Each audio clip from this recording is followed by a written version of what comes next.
Hello students, welcome to tutor classes. This is Sunil Sharma. आप सभी का आज के वीडियो सेक्शन में स्वागत है गाइस।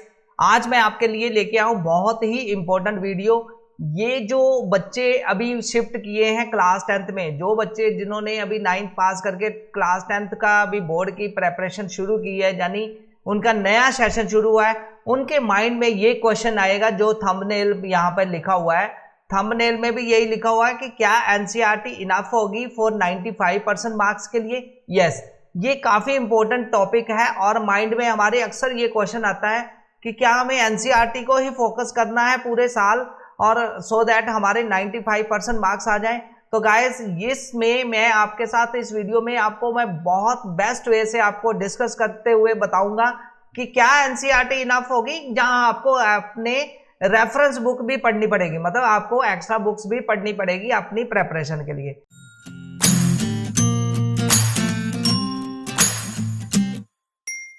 तो गाइस, शुरू करते हैं आज का सेशन। बेसिकली हम सब जानते हैं कि क्लास 10th में हमारे मैथमेटिक्स दो पार्ट में बढ़ जाता है, एक स्टैंडर्ड और एक बेसिक्स में। तो डिपेंड करता है कि आपने कौन सा मैथ ऑप्ट किया है। अगर आपने बेसिक्स मैथ ऑप्ट किया है तो फ्यूचर में आपने प्लान बना रखा है कि आपने नॉन मेडिकल या साइंस की स्ट्रीम में नहीं जाना, आपने कॉमर्स की स्ट्रीम में जाना है, या फिर आपको जो मैथमेटिक्स है वो थोड़ा टफ लगता है।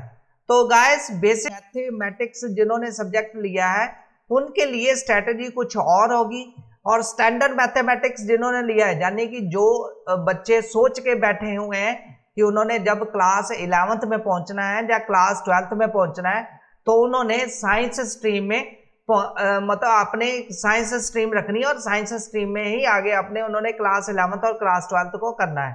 तो उनके लिए मैथमेटिक्स अभी से टफ सब्जेक्ट नहीं है, उनको मैथमेटिक्स से प्यार है। तो मतलब कहने का मतलब दो ऑप्शंस हैं यहाँ पे, एक है बेसिक्स मैथमेटिक्स, एक स्टैंडर्ड मैथमेटिक्स। अगर आपने बेसिक मैथमेटिक्स लिया है तो आपका जो बोर्ड होगा, जो मतलब क्लास 10th का जो 2024 में बोर्ड का एग्जाम आएगा, उसका लेवल बेसिकली स्टैंडर्ड के कंपैरेटिव थोड़ा कम होगा। मतलब कहने का मतलब वो इतना टफ नहीं होगा जितना स्टैंडर्ड मैथमेटिक्स टफ होता है। तो यहाँ पे बात आती है कि जब हमारा एग्जाम जो है इतना टफ नहीं आने वाला, हमारे जो बेसिक्स मैथ के जो एग्जाम है उसका लेवल सो है, तो मतलब बहुत ज्यादा एडवांस भी नहीं होगा, बहुत ज्यादा भी टफ इजी भी नहीं होगा, मीडियम लेवल तक, मॉडरेट लेवल तक है। तो हमें कौन सी बुक पे ही रेफर करना पड़ेगा, तब आपको एनसीईआरटी ही रेफर करनी पड़ेगी।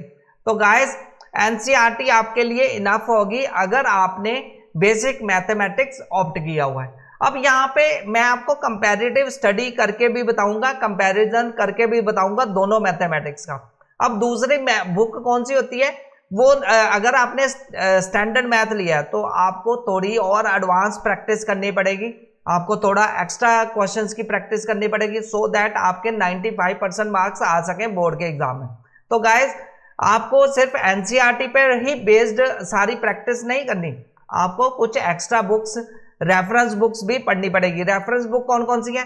मैथमेटिक्स के लिए दो बेस्ट रेफरेंस बुक्स यहाँ पे मैं आपको बता रहा हूँ, एक है RS अग्रवाल, दूसरी है RD शर्मा। दोनों बुक्स ही अपनी तरफ से बेस्ट बुक्स हैं। इसमें बहुत सारी प्रैक्टिस के लिए क्वेश्चंस दिए हुए हैं, आप वहां से प्रैक्टिस कर सकते हैं। और आपकी जो प्रैक्टिस इस तरह से होती है, क्योंकि उसमें कुछ एडवांस क्वेश्चंस भी होते हैं, कुछ थोड़ा लेवल अप के क्वेश्चंस भी होते हैं जो स्टैंडर्ड के लेवल को मैच करते हैं। तो स्टैंडर्ड के लेवल के अकॉर्डिंगली, स्टैंडर्ड मैथमेटिक्स के अकॉर्डिंगली आपको कुछ एक्स्ट्रा क्वेश्चंस की प्रैक्टिस करनी पड़ती है, सो दैट आप बोर्ड के एग्जाम को जब फेस करें तो आपको जो क्वेश्चंस आए बोर्ड के एग्जाम में वो ईजी लगे। तो यहाँ पे बात निकल के आती है कि बेसिक्स मैथमेटिक्स के लिए तो एनसीईआरटी इनफ है, वो तो एनसीईआरटी से ही प्रैक्टिस करेंगे कि उसमें जो जितनी एक्सरसाइज है, जितने क्वेश्चन है वो सफिशिएंट है। लेकिन स्टैंडर्ड मैथमेटिक्स वालों को एक्स्ट्रा बुक्स पढ़नी पड़ेगी, उसमें एनसीईआरटी सफिशिएंट नहीं होगी।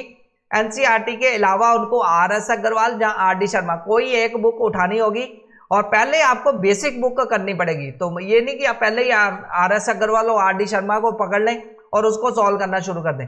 पहले आपको एनसीईआरटी बेसिक बुक पकड़नी पड़ेगी, फिर RS अग्रवाल या RD शर्मा में से कोई एक बुक, उसकी एक्सरसाइज को सॉल्व करना पड़ेगा। यहाँ पे गाइस मैं आपको दिखा देता हूं कि दोनों बुक्स में क्या डिफरेंस है। यस, दोनों बुक्स में यहाँ पे आपके सामने डिफरेंस निकल के आएगी। सबसे पहले मैं एनसीईआरटी की बात करता हूँ। फर्स्ट ऑलमोस्ट हमारे इस बार हमें पता है कि रिड्यूस सिलेबस होके नई बुक आ गई है एनसीईआरटी की, और एनसीईआरटी में कुछ बहुत सारी एक्सरसाइज कट चुकी हैं जो नई बुक में पुरानी बुक के कंपैरेटिव। तो वो आप यहाँ पे मैंने वीडियो पब्लिश की हुई है, आप लिंक यहाँ डिस्क्रिप्शन में डिफाइन है, आप उस वीडियो को देख सकते हैं। तो मैं बात करता हूँ एनसीईआरटी की। एनसीईआरटी में टोटल 14 चैप्टर्स हैं। 14 जो चैप्टर्स हैं उसमें कौन कौन सी एक्सरसाइज है, पहले बात करते हैं रियल नंबर्स। रियल नंबर जो फर्स्ट चैप्टर है उसमें देखा जाए तो अगर वो एक्सरसाइज 1.1 की बात करूं तो एक्सरसाइज 1.1 में एनसीईआरटी में टोटल 7 सम है, 7 ऑलमोस्ट 7 सम है। 7 में फर्स्ट सम के 2-3 पार्ट्स हैं और सेकंड के भी 2-3 पार्ट्स हैं, थर्ड के 2-3 पार्ट हैं, बाकी सिंगल सिंगल क्वेश्चन है। तो टोटल है यहाँ पे 7 क्वेश्चन। तो अगर आपने स्टैंडर्ड मैथ बेसिक मैथ लिया तो फिर तो 7 क्वेश्चन ये सफिशिएंट है आपके लिए प्रैक्टिस के लिए। लेकिन अगर आपने स्टैंडर्ड मैथ लिया है तो ये 7 क्वेश्चन से सफिशिएंट नहीं है। क्यों? अब मैं दूसरी बुक की बात करता हूं, आर.एस. अग्रवाल की बुक की बात। यहां आर.एस. अग्रवाल में सेम एक्सरसाइज यहां पे जो दिया हुआ है, यहां पे express the each of the following product into prime factor.